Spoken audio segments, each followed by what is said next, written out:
প্রণাম। ব্রহ্মবৈবর্ত পুরাণ অনুযায়ী কলির যে সময়সীমা সেটা হচ্ছে 4,32,000 বছরের। মহাভারতের মৌসল পর্ব অনুযায়ী শ্রীকৃষ্ণের মৃত্যুর ঠিক পরেই কলিযুগের সূচনা বলে ধরে নেওয়া হচ্ছে। তাহলে কলিযুগ এখন সবেমাত্র 5,000-এর যে কিছু বছর বেশি হয়েছে, অর্থাৎ এখনো প্রায় 4,27,000 বছর ভবিষ্যৎ যে সময়, সেটা সম্পূর্ণ কলির রাজত্বকাল। কলির এই সম্পূর্ণ রাজত্বকালটাকে কলিযুগ বলা হচ্ছে। 4টে যুগের মধ্যে একদম অন্তিম যুগ, সত্যযুগ, ত্রেতা যুগ, দাপর যুগ এবং তারপরে কলিযুগ। আমরা সবাই জানি যে মহাভারতের যে ঘটনাটি ঘটেছিল সেটি দাপর যুগে ঘটেছিল এবং মহাভারত শেষ হচ্ছে, শ্রীকৃষ্ণের মৃত্যু হচ্ছে, দাপর যুগ শেষ হয়ে কলিযুগের অবতারণা হচ্ছে। অর্থাৎ এখন যে আমরা ঘোর কলি বলি মানুষের বিভিন্ন ব্যবহার বা আচরণ দেখে, সেই ঘোর কলি কিন্তু এখনো আসেনি, এখনো আসতে অনেক সময় বাকি আছে।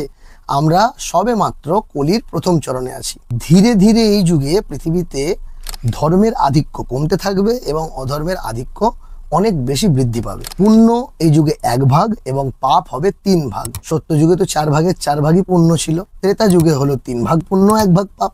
দাপর যুগে হলো 2 ভাগ পুণ্য 2 ভাগ পাপ, অর্থাৎ 50-50। কলি যুগে কিন্তু পাপের আধিক্য বাড়বে। ঘোর কলি যখন চলে আসবে তখন পাপের যে পরিমাণ সেটা হবে 3 ভাগ এবং ধর্ম বা পুণ্যের যে পরিমাণ সেটা হবে 1 ভাগ 4 ভাগের মধ্যে। এই যুগে মানুষ স্বল্প আয়ু নিয়ে জন্মাবে। নিজের হাতের 3.5 হাত হবে তাদের উচ্চতা। গঙ্গাই হচ্ছে এই যুগের প্রধান তীর্থ।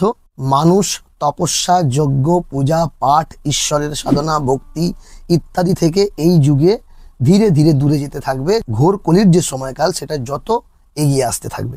এই যুগে রাজনীতি অত্যন্ত কুটিল, শাসক অত্যন্ত ধনলোভী, ব্রাহ্মণরা এই যুগে শাস্ত্রহীন হয়ে পড়বে, পুরুষ এই যুগে স্ত্রীর অনুগত, মানুষ এই যুগে পাপে অনুরক্ত, সৎ মানুষের কষ্ট বৃদ্ধি হবে, অসৎ মানুষের প্রভাব বৃদ্ধি হবে।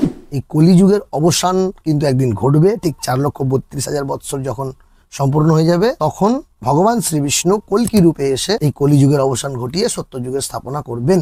এই ভগবান কল্কি বিষ্ণুর 10টি অবতারের মধ্যে সর্বশেষ অবতার। তো দেখা যাচ্ছে যে এই কলিযুগে ধর্ম প্রায় শেষ হয়ে আসছে, অধর্মের একটা ভয়ানক উত্থান ঘটছে। তার ফলে মানুষ দেবতা, ঈশ্বর, সাধনা, ভক্তি, সত্য এসবের থেকে দূরে সরে যাচ্ছে। তাহলে কলির যে প্রভাব সেটা ভয়ানকভাবে পৃথিবীর ওপর পড়ছে। কিন্তু প্রশ্ন হচ্ছে যে কে এই কলি, কোথা থেকে এর উৎপত্তি, কি করে এত শক্তিশালী কলি হলো? কলিযুগে কলি কিভাবেই বা এই পৃথিবীর ঈশ্বর হয়ে উঠবে? তাঁর দ্বারা নিত্য ধর্মের নাশ কিভাবে হচ্ছে? কিভাবেই বা ভগবান বিষ্ণু কল্কি রূপে এসে তাকে নাশ করবেন? আদৌ কি তাকে নাশ করা সম্ভব? এই সমস্ত প্রশ্নের উত্তর আমরা আজকের এই ভিডিওতে খোঁজার চেষ্টা করব। ভিডিওটি শুরু করার আগে আপনাদের কাছে একটি ছোট্ট অনুরোধ। আমাদের এই শাস্ত্রীয় সিরিজ যদি আপনাদের ভালো লেগে থাকে তাহলে অনুগ্রহ করে আপনারা চ্যানেলটিকে সাবস্ক্রাইব করুন। এই চ্যানেলের শাস্ত্রীয় ভিডিওগুলি যদি যোগ্য মনে করেন তাহলে অন্যজনকে শেয়ার করার মাধ্যমে দেখার সুযোগ করে দিন। আমরা ফিরে আসছি কলির উত্থানের বিষয়ে।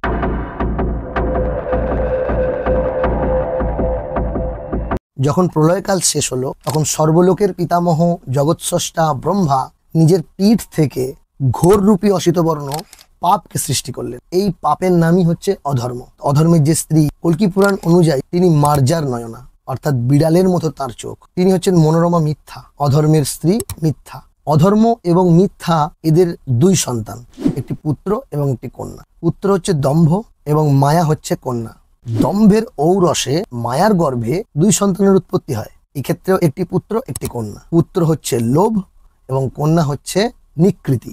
আবার নিকৃতির গর্ভে লোভের ঔরসে 2টি সন্তানের জন্ম হয়। আবার একটি পুত্র একটি কন্যা।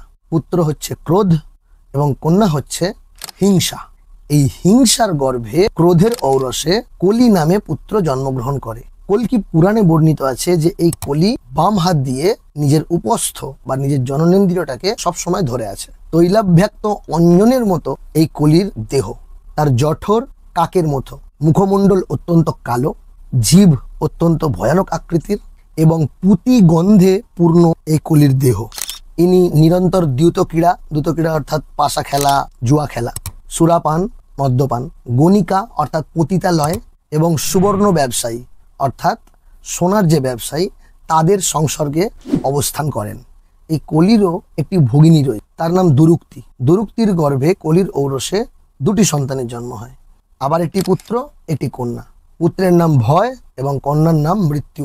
ভয়ের ঔরসে মৃত্যুর গর্ভে আবার দুই সন্তান, একটি পুত্র একটি কন্যা। পুত্র নিরয় এবং কন্যা যাতনা। এরপর নিজ ভগিনী যাতনার গর্ভে নিরয়ের ঔরসে অযুত অযুত পুত্র জন্মগ্রহণ করে। এইভাবে কলির বংশে সংখ্যাহীন ধর্মনিন্দাকারী উদ্ভূত হয়েছে।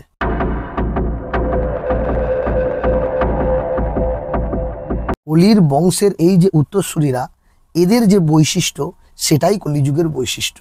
কলির এই সমস্ত উত্তরসূরিগণ যজ্ঞ, অধ্যয়ন মানে পড়াশোনা, দান এবং বেদ ও তন্ত্র শাস্ত্রাদি নষ্টকারী, আধি ব্যাধি, জরা, গ্লানি, দুঃখ, ভয় প্রভৃতির আশ্রয়। এরা কলিরাজের আজ্ঞায় মানুষের নাশ করার জন্য বিভিন্ন দিকে বিচরণ করে বেড়াচ্ছে। এরা কামুক, দুরাচারী এবং পিতৃমাতৃ হিংসক। এদের মধ্যে যারা দ্বিজ বলে পরিচিত বা ব্রাহ্মণ বলে পরিচিত, তারা বেদ বিদ্যাহীন, দীন ভাবাপন্ন এবং সর্বদা শূদ্রের পরিচর্যায় রত। এরা ধর্ম বিক্রয়কারী, এরা বেদ বিক্রয়কারী, মাংস বিক্রেতা, নিষ্ঠুর, পরস্ত্রীতে আসক্ত, বর্ণ সংকর উৎপাদনকারী, খর্বদেহ, পাপাচারী, শঠতাপূর্ণ স্থানপ্রিয়। এরা 16 বৎসর মাত্র আয়ুধারী, নীচ সংসর্গ প্রিয়, একমাত্র নিজ শালাকেই এরা বন্ধু বলে মনে করে। এরা সর্বদা বিবাদ ও কলহ প্রিয়, ক্ষুব্ধ, কেশ, বেশ ও অলঙ্কার প্রিয়। কলিতে ধনী কুলীন বলে পূজ্য হয়। দ্বিজাতিগণ বা ব্রাহ্মণগণ সুদে টাকা খাটিয়ে ইনকাম করতে পারলেই তবেই তারা পূজনীয় হয়। এই কলিযুগে সন্ন্যাসীগণ গৃহের প্রতি আসক্ত, আর যারা গৃহী তারা বিবেকবিহীন। কলিযুগে মানব সকল গুরুর নিন্দাকারী। যাকে নিজের গুরু মনে করলাম তারই নিন্দা করছি। এই কলিযুগে পাত্র আর পাত্রী সম্মত হলেই বিয়ে হয়ে যায়। সমাজ বা পিতামাতার কোনো ভূমিকা এখানে থাকে না। মানুষ শঠের সাথেই মৈত্রতা স্থাপন করে, আর প্রতিদানের সময় এলে পিঠ ফিরিয়ে চলে যায়। এই যুগে মানুষ কাউকে ক্ষমা করতে চায় না। হ্যাঁ, কিন্তু ক্ষমা করে যখন কারোর অনিষ্ট করতে অসমর্থ হয় তখন। সামর্থ্যহীন ব্যক্তির প্রতি এই কলিযুগে মানুষ বিরক্তি প্রকাশ করে। পাণ্ডিত্য প্রকাশের জন্য বাচালতা করবে এবং নাম যশের ইচ্ছাতে ধর্মকার্য করবে। ধনাঢ্য হলেই সাধু, আর দূর দেশের জলকেই তীর্থ মনে করবে। গলায় পইতে থাকলেই বিপ্র, আর হাতে লাঠি থাকলেই পরিব্রাজক হয়ে উঠবে। এই কলিযুগে শস্যের যে ফলন সেটা প্রচুর কম হবে। এই যুগের নারীদের মন স্বামীর প্রতি আসক্ত হবে না। বিপ্রগণ পরান্নলোলুপ হবে এবং চণ্ডালের যাজন ক্রিয়া করতেও পিছপা হবে না। রাজাগণ প্রজানাশক এবং প্রজাগণ পরভারে পীড়িত হবে। এই কলির প্রথম পাদে শ্রীকৃষ্ণের প্রভাব এবং পূজা পাঠের যে প্রভাব, সেই প্রভাবের জন্য কলি সেরকমভাবেও অতটা অ্যাক্টিভেট হতে না পারলেও এরপর থেকেই কৃষ্ণের যে নিন্দা সেটা শুরু হয়ে যাবে। দ্বিতীয় পাদে ঈশ্বরের নামও মানুষ মুখে আনবে না। তৃতীয় পাদে মানুষ বর্ণসংকর হবে এবং চতুর্থ পাদে মানুষ এক বর্ণের হয়ে যাবে। ভগবানকে বিস্মৃত করবে, সৎক্রিয়া লুপ্ত হয়ে যাবে। এইভাবে যখন কলিযুগে এত অনাচার ঘটবে, তখন দেবতারা ব্রহ্মার কাছে শরণাপন্ন হবেন, যেটা যুগ যুগ ধরে হয়ে আসছে, এবং ব্রহ্মার অনুরোধে ভগবান বিষ্ণু কল্কি রূপে পৃথিবীতে অবতীর্ণ হবেন। ভগবান বিষ্ণু কল্কি রূপে কীভাবে পৃথিবীতে অবতীর্ণ হবেন সেটি জানার জন্য কাটের এই ভিডিওটি আপনারা দেখতে পারেন। এখন কলির ঠিক কোন সময়টা চলছে আসুন আমরা সেইটি জানা যাবার চেষ্টা করি।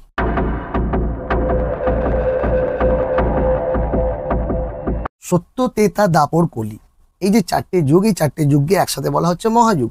এই মহাযুগ কতবার রিপিট হবে? রিপিট হবে 71 বার। 71 বার রিপিট হলে তাকে বলা হবে এক মন্বন্তর। কারণ এই 71টা মহাযুগ শেষ হলে একজন মনু সকল ব্রহ্মাণ্ডের রাজা হবেন। এটা চলছে 28তম কলিযুগ, অর্থাৎ 28তম যে মহাযুগ তার শেষ পর্যায়ে যে যুগ, সেই কলিযুগ এখন চলছে।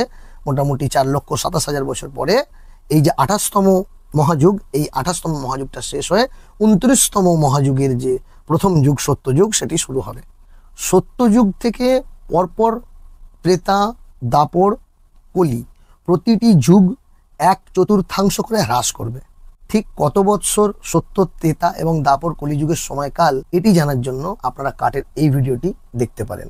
প্রতিটি যুগকে যুগের সন্ধ্যা, অর্থাৎ যখন যুগ শুরু হচ্ছে সেটাকেও সন্ধ্যা বলা হচ্ছে। দুটো যুগের যে সন্ধিক্ষণ, সেই সন্ধিক্ষণ যখন শুরু হচ্ছে তখন তাকে বলা হচ্ছে উষা, এবং যখন শেষ হচ্ছে তখন বলা হচ্ছে সন্ধ্যা। তাহলে প্রথম সন্ধিক্ষণটাকে বলা হচ্ছে সন্ধ্যা বা উষা, আর দ্বিতীয় সন্ধিক্ষণটাকে বলা হচ্ছে সন্ধ্যা। এর মাঝখানে যে আসল যুগটা, যেটাকে বলা হচ্ছে এই যুগের প্রধান সময়কাল। যে কোনো যুগের প্রধান যে সময়কাল তার 10% বা 10% হচ্ছে সেই যুগের উষা, অন্য যুগ থেকে সেই যুগে আসার যে সময়কাল সেই সময়কালটা। আর সেই প্রধান সময়কালের আরও 10% হচ্ছে সেই যুগ থেকে অন্য যুগে চলে যাওয়ার যে সময়কাল সেই সময়কালটা। তাহলে কলিযুগের হিসাবে যদি আমরা ধরি যে কলিযুগ 4,32,000 বছরের, তাহলে 3,60,000 বছর আমরা প্রধান কাল হিসেবে গণনা করতে পারি। এবং 3,60,000 বছরের 10% সেটা হচ্ছে 36,000 বছর। সেই 36,000 বছর হচ্ছে কলিযুগের উষা বা কলিযুগের সন্ধ্যা, এটাকে আমরা বলতে পারি। দাপর যুগ থেকে কলিযুগে আসার যে সময়কাল সেই উষা কালটা হচ্ছে 36,000 বছর। তারপর 3,60,000 বছরের হচ্ছে প্রধান কলিযুগ, এবং শেষের আবার 10% হবে, অর্থাৎ 3,60,000 বছরের 10% হচ্ছে 36,000 বছর। সেই 36,000 বছরই কিন্তু আবার কলিযুগ থেকে পরবর্তী যে সত্যযুগ সেই সত্যযুগে যাওয়ার সময়কাল, অর্থাৎ এটাকে বলা হচ্ছে আবার কলির সন্ধ্যা। তো দুই যে সন্ধ্যাকাল সেই সন্ধ্যাকালে কলির যে প্রভাব সেটা অনেকটাই কম, এবং প্রধান যে কাল 3,60,000 বছরের যে কাল সেখানেই কলির প্রধান প্রভাব, সেটাকেই বলা হচ্ছে ঘোর কলি।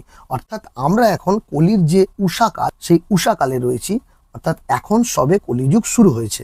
5,000 বছর হয়েছে, 36,000 বছর যদি ধরি তাহলে এখনও প্রায় 31,000 বছর আমরা কলির যে উষাকাল সেই উষাকালের মধ্যেই থাকবো। আচ্ছা, এটাকে যদি আমরা দৈব বছর দিয়ে ভাবি তাহলে কলিযুগ কিন্তু 1,000 দৈব বছরের।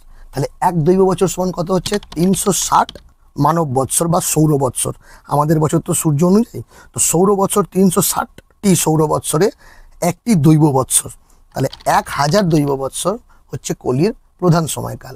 তার 10% অর্থাৎ 100 হচ্ছে তার উষাকাল, এবং তারই 10% 100 হচ্ছে তার চলে যাওয়ার সন্ধ্যাকাল।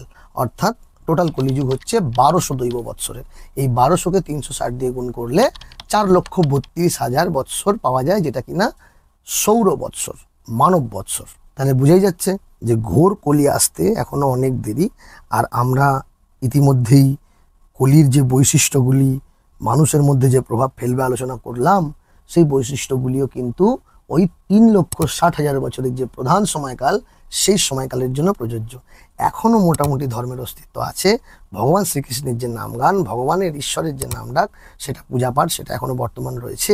তাই জন্যেই কিন্তু কলি এখনও অতটাও প্রভাবশালী নয়।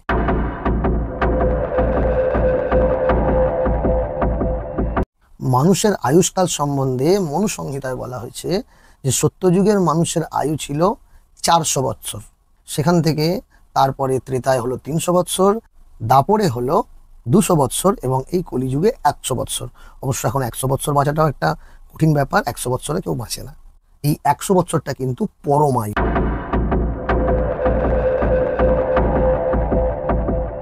ভগবান বিষ্ণু কল্কি রূপে এসে কলিকে তো বধ করবেন, সেটা তো আগে থেকে ঠিক হয়ে আছে, কল্কি পুরাণ বলছে, এবং অন্যান্য পুরাণে, অগ্নিপুরাণে এর যে রেফারেন্স সেটা পাওয়া যাচ্ছে।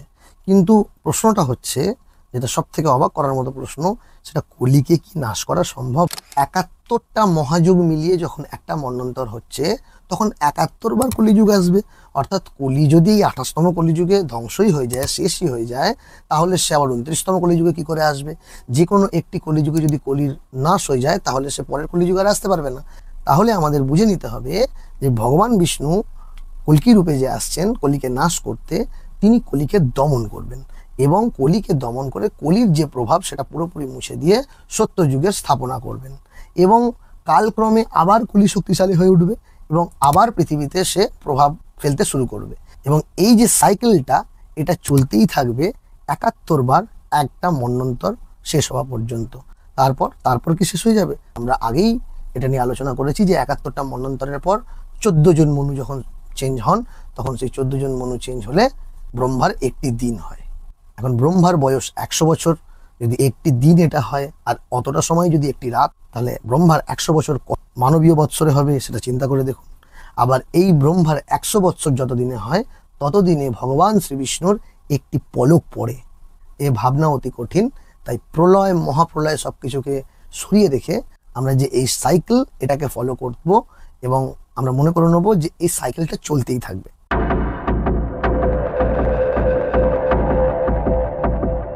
কলির যে উত্থান, সেটা আমাদের জীবনে একটা ভয়ানক বা অত্যন্ত আশ্চর্যজনক একটা বিষয় হলেও সৃষ্টির যে পরম্পরা, সেই পরম্পরায় আশ্চর্যের মোটেই বিষয় নয়, কারণ এগুলো সব কিছু আগে থেকে ঠিক হয়ে আছে যে এগুলো হবেই।